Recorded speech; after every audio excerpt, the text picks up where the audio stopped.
And Tina said in an interview she didn't used to look at herself as beautiful. And they're saying that he was introduced to cocaine by Elvis Presley and Red Fox. He went through AGLL after that movie. And her second husband actually gave her a kidney. He had a hard time with people accepting her as a rock star, because they felt as though, you're a black woman. She was absolutely gorgeous, okay, from youth to when she died.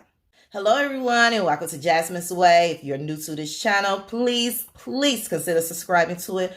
Also, make sure to like, comment, and hit the notification button so you'll be notified each and every time a new video is uploaded. So I'm going to be talking about the legendary, talented, beautiful, iconic Tina Turner. And we know that Tina Turner passed away on this week at the age of 83.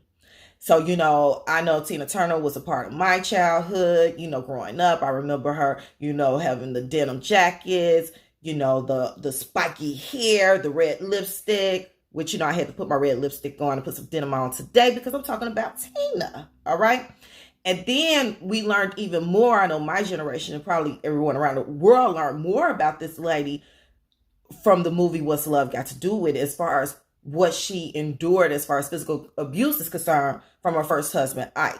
So let's get right into it. So Tina Turner was born in 1939, and Tina Turner was not born with the name Tina Turner. That name was given to her later by her first husband, Ike. She was actually born Anna Mae Bullock, all right? So she was born in Tennessee. So Tina's parents were together, but her mom actually abandoned Tina and her sisters because her father was highly abusive. And so with Tina's mom leaving at such a precious age, she was a very young girl, that stuck with Tina. And anybody, if your mother leaves you, even though her mom was leaving because of the abuse, still, that affected Tina, okay? And that probably would affect any child if their mother just left. And her father remarried, but when he remarried, he also then abandoned his daughters. And so Tina was raised by her grandmother. All right. Tina started singing in the church, in a Baptist church choir. So they said she was a tomboy, she played sports, she loved to sing, et cetera, et cetera. So Tina met Ike, Ike Turner. Tina met Ike when she was 17 years old in St. Louis. She was at a club and she saw him sing and everything like that. And that's where the whole story of Ike and Tina begins. Let me tell you all a little bit about Ike Turner's childhood. So Ike Turner was born in Mississippi. His father was a pastor and his mother was a seamstress. The reason why I'm bringing this up is because just tying these childhood traumas to some things and behaviors that kind of transpired in their marriage.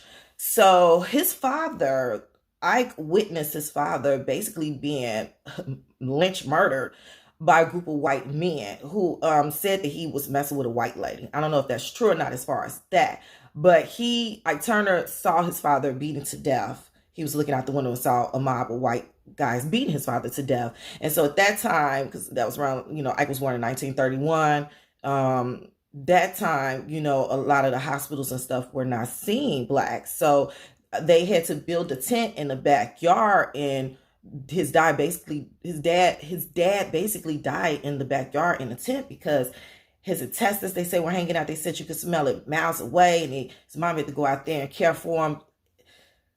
Very traumatic to witness your parent getting murdered before your eyes, and you can't do anything about it.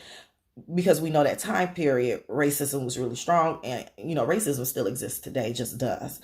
So when Ike's father died, his mom, had to be the caregiver, but they said Ike was molested by 3 different women, I think before he was like even 8 or 9, like maybe between 5 years old to maybe 8 or 9, he was molested by 3 women, which I'm sure had something to do with maybe his future relationship with women or how he viewed women, et cetera, because that's traumatic. So Tina Turner and Ike, when he saw she could sing this and that, because, we all know that Tina has this very iconic sound, this very run, type heavy voice. that stands out. So he, ended up, allowing Tina to be the lead singer of the group, the band that they had. And they end up getting married. I think, of course, I feel like he married her in some degrees because of business. He saw this, okay, if I had this woman too as my wife, I could really control her, because we know that's what Ike was doing. He was a controller. He controlled the band, the dancers, the dance, et cetera, et cetera. So when they first started, they were not very successful. Okay, they were constantly trying to get a hit, constantly trying to get a hit, constantly trying to be seen, this and that. So eventually, the hard work paid off. I think what ended up happening when the abuse started, because even Tina admitted to this at the beginning, she said Ike was nice. Now, I have to mention this too, that Tina had a child before marrying Ike by a different gentleman. So she came into the situation with a son, and then her and Ike, of course, had their own son, and then she ended up raising Ike's 2 children by another woman. And if you saw What's Love Got to Do with, you kind of know that, but you may not have known that she already had a child before she married Ike. Okay. All right. So, and just also Tina, before she became the singer, etc., she actually wanted to be a nurse. She wanted to be a nurse. So, and I know I'm probably jumping around, so hopefully you all are kind of following. So I think it kind of turned going bad as far as the abuse being started was when Ike started drugs, basically cocaine. And they're saying that he was introduced to cocaine. Now, I don't know how true this is. They're saying he was introduced to cocaine by Elvis Presley and Red Fox one night. Like, they were doing it and said, hey, try this, and gave him some. And then after that, he was addicted, okay? Full out cocaine addicted person, to the point that they say he burned a hole in his nose. Okay, so that's, so once the success started happening with Ike and Tina, and, drug abuse, that's when the physical abuse started happening. Very heavy, very hard, et cetera, et cetera. Now, Tina was with Ike almost 2 decades. So imagine being in an abusive, toxic situation that long. And Tina said in an interview, she didn't used to look at herself as beautiful. She said that's the reason why she used to wear a lot of makeup, this and that. Now, we know that when she was with Ike, I controlled everything. He controlled her outfits. He controlled her hair. She controlled everything. She couldn't even decorate the house that they lived in, because Ike controlled that. He controlled the band, this and that, et cetera, et cetera. So abuse, making money, drugs. He was, they said the second floor of the place they were at, I believe it was their home, was like a big kind of like open area where people were doing, drugs, and that in big groups, large groups together. They're just very, very bad situation. And like I said, I know this man has had childhood traumas that he evidently didn't get help for, and then the drugs just brought those demons out even more. Like, because he definitely had some demonic forces working within him because of the abuse he inflicted on Tina. And when that movie came out, What's Love Got to Do with It, they said it was misery for him, which, it's kind of expected. If you saw that movie, you were outraged by the way he treated Tina. They said that one time he was out and a woman came up to him, spit in his face, and said, that's what you get for beating Tina all of those years, etc. So he went through HELL after that movie was created. People could say, you kind of reap what you sow. All right, so Tina eventually leaves Ike. She gets enough courage to leave him. And I know she said she started Buddhism, and that helped her. Now, I'm a Christian. I only believe in worshiping one God, this or that, which is the God that sent his only begotten son, Jesus Christ. So I don't know if she still was a believer in Christ, because I knew that was her background, or she really just transitioned over to the whole Buddhism faith, or was she just using it for meditation? I don't know. I can't jump into that arena. I don't know as far as that is concerned, or what she was serving at the time she died. All right. So Tina, when she left Ike, she didn't get anything. No money, no house, no nothing. The only thing she got to keep was her name, which was Tina Turner. And she had earned that name. That was a house name at that time. Because her and Ike, they had accomplished a lot together. Made a very big name for themselves. And another point I want to bring up too is that if you look at previous interviews when those two were together, Tina led the interviews mostly, and he would sit back and a lot of the interviews be like, we know we're not gonna hear nothing from Mike today because he never talks. And so it's just kind of really interesting, the dynamics of that. Then you cross over to abuse and control and addiction, and it was times she said he was very highly aggressive during intercourse to the point of seeing as if kind of rape style. But when she left him, she left with nothing but her 4 children and her name. And she was living a hard life when she left him. She didn't have anywhere fancy to live. I think they even mentioned she was homeless at times. But eventually she got on her feet, as far as in the music industry. People start believing in her. But she had a hard time with people accepting her as a rock star, because they felt as though, you're a black woman, you're not a rock star, you need to be doing R&B. And she's like, no, I'm a rock star. She stood firm to that, even though she had challenges with people putting her in a box because of her being black. Okay. During the course of Tina's solo career, which was highly successful, Tina, they won 12 Grammys, 3 Grammy Hall of Fames. She a Grammy Lifetime Achievement Award. I know she has 2 Walk of Fame stars, one in LA and one in St. Louis.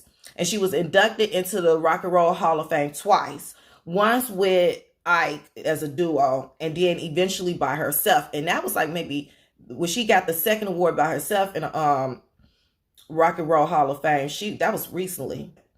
Because I remember her saying that if they still give me awards at the age I'm at, I must be really doing something. So, Tina did remarry. She did remarry a gentleman, Irwin. And she was 16 years older than him. Now, they lived together for many years and recently just got married maybe 10 years ago. So, they lived together like for a couple of decades. Because she didn't want to get married. She just didn't want to get married. But she ended up marrying him. And he was a good husband. So let me explain this too. Tina ended up leaving the United States and moving over to Europe. She did. She moved to Europe.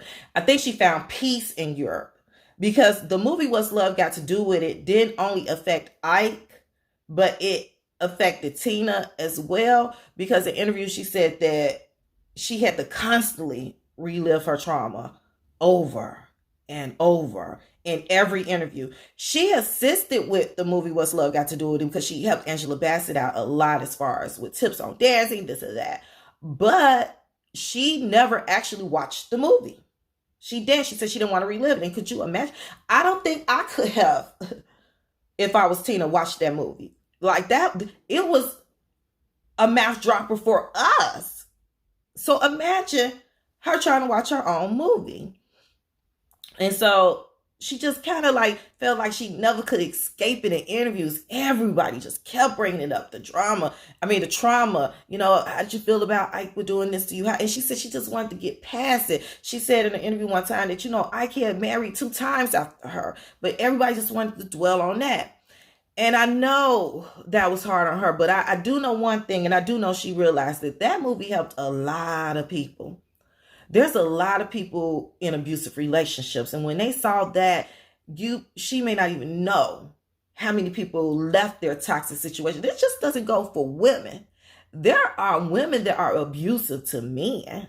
Okay, it's men out here being abused by women.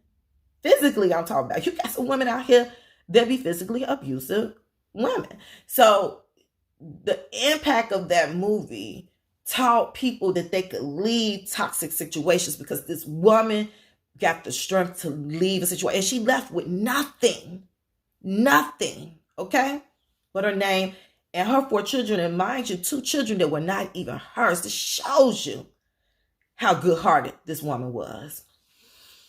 So she moved to Europe.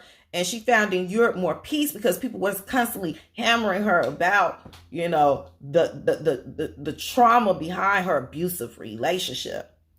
So Tina eventually gets sick. Now they said that Tina got diagnosed with hypertension in 1978, but she kind of like wasn't too concerned about it. But really, this is actually what caused her health to fail.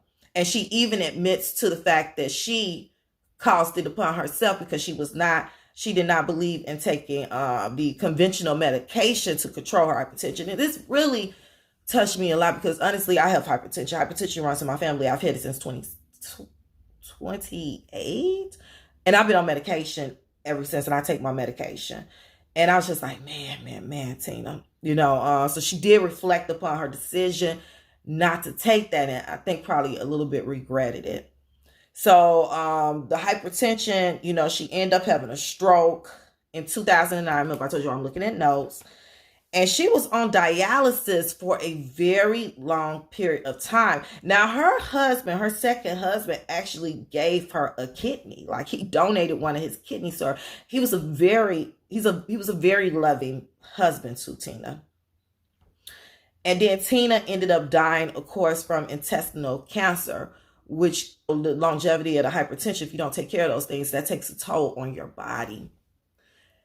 It's so amazing when I hear and heard that Tina did not think she was beautiful. Like, she really didn't think her body was, this and that. And she wasn't. She was absolutely gorgeous.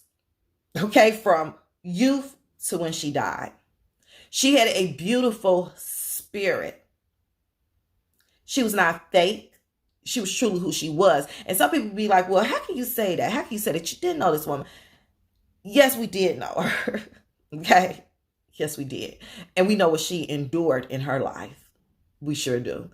And she didn't allow it to make her bitter, but she allowed it to make her stronger. So, of course, we're going to miss Tina, but Tina taught us a lot, and we will always keep her memory alive. And I just hope Tina is rested in peace. Make sure to subscribe to Jasmine's Way. Peace.